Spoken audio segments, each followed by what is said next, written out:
Hello everyone, welcome to knowledge of law. एक viewer थे जिनकी क्वेरी थी कि मैम मैं एक मंथ में अपना रजिस्ट्रेशन करवाना चाहता हूँ, क्या मैं एक मंथ के बाद करवा सकता हूँ स्टेट बार काउंसिल में? तो भाई कोई इशू नहीं है, आप करवा सकते हो अगर आपको एलएलबी की डिग्री मिल चुकी है। ठीक है, कई बार बहुत सारी घर की फाइनेंशियली दिक्कतें होती हैं, आई हैव नो आइडिया कि आपको क्या दिक्कत है। आप एक मंथ में या 2 मंथ में भी अपना जो इनरोलमेंट है वो करवा सकते हो। अभी मैं आपको बता दूं, जो इनरोलमेंट है वो बहुत ज़रूरी कर दिया गया है एज एन एडवोकेट। सबसे पहले जैसे ही आपकी एलएलबी की डिग्री कंप्लीट होती है, सबसे पहले क्या वर्क होता है, अगर आपकी एलएलबी की डिग्री हो रही है उसमें आप लास्ट सेम में हो, आप तभी मैं बोलूँगी, चाहे आप 5C के स्टूडेंट हो चाहे आप TYC के स्टूडेंट हो, आप तभी अपना AIB का एग्ज़ाम दे दो, क्योंकि तब माइंड बहुत फ्रेश होता है, आपको सारे का सारा सिलेबस पता होता है। लास्ट सेम में दे दो। अभी उसमें उन्होंने लाइसेंस भी मैंडेटरी नहीं किया कि आपका लाइसेंस साथ में लगेगा। फिर जैसे डिग्री भी कंप्लीट हो जाएगी, जैसे डिग्री मिलती है 1 मंथ में, 2 मंथ में, 3 मंथ में, जो भी आपको सिस्टम लगता है, ठीक है, जितना पॉसिबल जल्दी हो, जितना जल्दी पॉसिबल हो आप उतना करवा लो तो बहुत अच्छी बात है। बहुत सारे स्टूडेंट्स ऐसे हैं कि जो एलएलबी की डिग्री कर लेते हैं और उसके बाद बहुत सारे ऐसे रीज़न होते हैं कि वो अपना लाइसेंस नहीं ले पाते। तो भाई इसका कोई भी, मुझे लगता है, कोई बेनिफिट नहीं होगा आपको। क्यों नहीं होगा?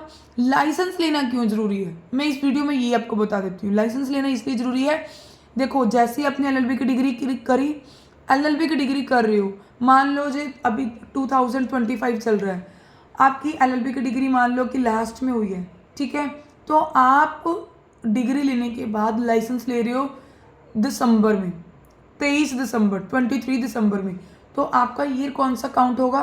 पूरे का पूरा साल 2025 आपका पूरा एक्सपीरियंस माना जाएगा। ठीक है, इसलिए बोल रही हूँ कि आपको वो लाइसेंस लेना चाहिए। क्यों?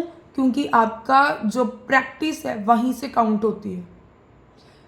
कई स्टूडेंट क्या गलती करते हैं कि एलएलबी की डिग्री कर लेते हैं, बट कुछ लड़कियां ऐसी हैं, कुछ बॉयज़ ऐसे हैं जो बहुत सारे रीज़न है, मैरिज हो जाती है, नहीं ध्यान दे पाते, बाद में फिर पछताते हैं।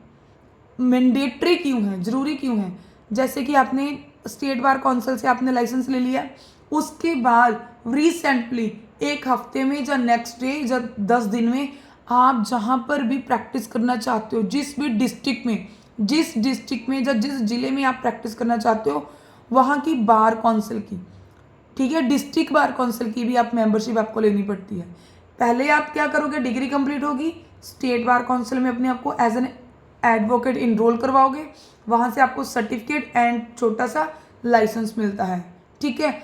उसके बाद आपको रिसेंटली 1 हफ्ते में या 10 दिन में या नेक्स्ट डे आपको फटाफट अपनी डिस्ट्रिक्ट बार में भी अपने आप को मेंबरशिप वहाँ से भी ले लो, ठीक। जो स्टेट बार काउंसिल का होता है भाई, आपको लाइसेंस वो 2 साल के लिए वैलिड होता है। आफ्टर 2 ईयर के बाद आपको रीन्यू करवाना पड़ता है। जब आप 2 ईयर के बाद रीन्यू करवाते हो, आपको 5 ईयर के लिए वो वैलिड होता है। फिर 5 ईयर के बाद भी आपको 5 ईयर का ही दोबारा से मिलता है, ठीक है, रीन्यू करवाते हो।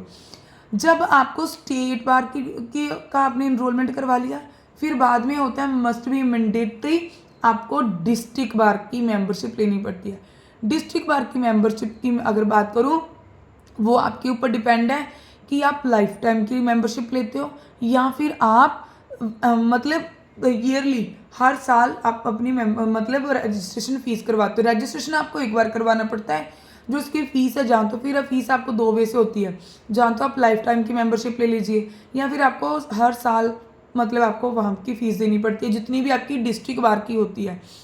इसका बेनिफिट क्या होता है, अगर आपको कोई भी मतलब कोई एग्ज़ाम देना होता है, चाहे जुडिशरी का हो या फिर आपका कोई भी लॉ ऑफिसर का हो, पब्लिक प्रोसिक्यूटर का हो, उस कहाँ से पता चलेगा एक्सपीरियंस? भाई वहीं से पता चलेगा, जो आपका लाइसेंस है स्टेट बार काउंसिल का, वहाँ से, ठीक। और आपने प्रैक्टिस कहाँ पर की है, किस डिस्ट्रिक्ट से प्रैक्टिस की है, फिर वहाँ का भी जो आपने रजिस्ट्रेशन करवाई होगी वहाँ का भी ID कार्ड मिलता है, ठीक। एक तो स्टेट बार काउंसिल का मिलता है, एक आपको वहाँ का डिस्ट्रिक्ट बार का भी मिलता है, और डिस्ट्रिक्ट बार से आपको प्रैक्टिस सर्टिफिकेट भी इशू हो जाता है।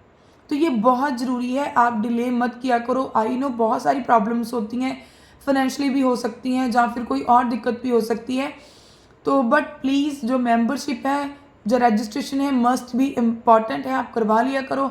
कई बार किस्मत का नहीं पता होता कि आप अपनी अगर कोशिश कर रहे हो कि हाँ भाई मुझे 1 साल के बाद भी आप सोच रहे हो, आपने डिग्री कर ली, फिर आप 1 साल के बाद सोच रहे हो मुझे भी प्रैक्टिस करनी है, मैं अपना दोबारा से LLB की जो प्रोफेशन है उसे ही चूज़ करना चाह रहा हूँ, लिटिगेशन प्रोफेशन को। तो गाइज़ आपको नहीं पता, कई बार 40 साल के बाद तक भी आपको जॉब अपॉर्चुनिटी होती हैं। क्या पता कि आपने कोई फॉर्म फिल किया तो आपको कोई जॉब मिल जाए, ठीक है, सरकारी जॉब मिल जाए। मैं गवर्नमेंट सर्विस की बात कर रही हूँ, इसलिए बोल रही हूँ कि आप अपनी जो भाई इनरोलमेंट है स्टेट बार काउंसिल में भी और डिस्ट्रिक्ट बार में भी करवा लीजिए। डिस्ट्रिक्ट बार का आपको एक और भी बेनिफिट मिलता है, आपको इलेक्शन में वोटिंग राइट मिलता है, ठीक है, डिस्ट्रिक्ट बार का ही, डिस्ट्रिक्ट जो भी जिस डिस्ट्रिक्ट में आप प्रैक्टिस करोगे।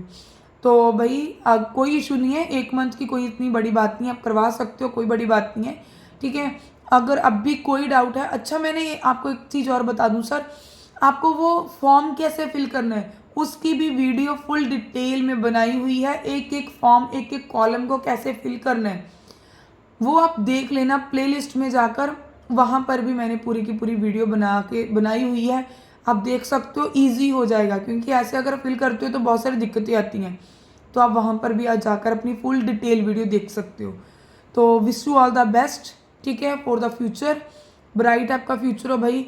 तो अगर आपका अब भी कोई भी क्वेरी है, कोई डाउट है, please let do comment in the comment box. अगर आपको वीडियो अच्छी लगी है तो प्लीज़ इसे लाइक कर दो, शेयर कर दो, कमेंट करना मत भूलना। कमेंट करोगे तो मुझे बहुत अच्छा लगता है, मेरी वो बूस्टिंग डाइट है, मैं बोलूँगी मेरी बूस्टिंग एनर्जी है जब आप लोग कमेंट करते हो वीडियो कैसी बनी, आपको इम्प्रूवमेंट चाहिए, जब वीडियो अच्छी बनी उस पर ज़रूर बताया करो। अगर किसी टॉपिक के ऊपर चाहते हो तो वो भी बता सकते हो। Thanks for watching.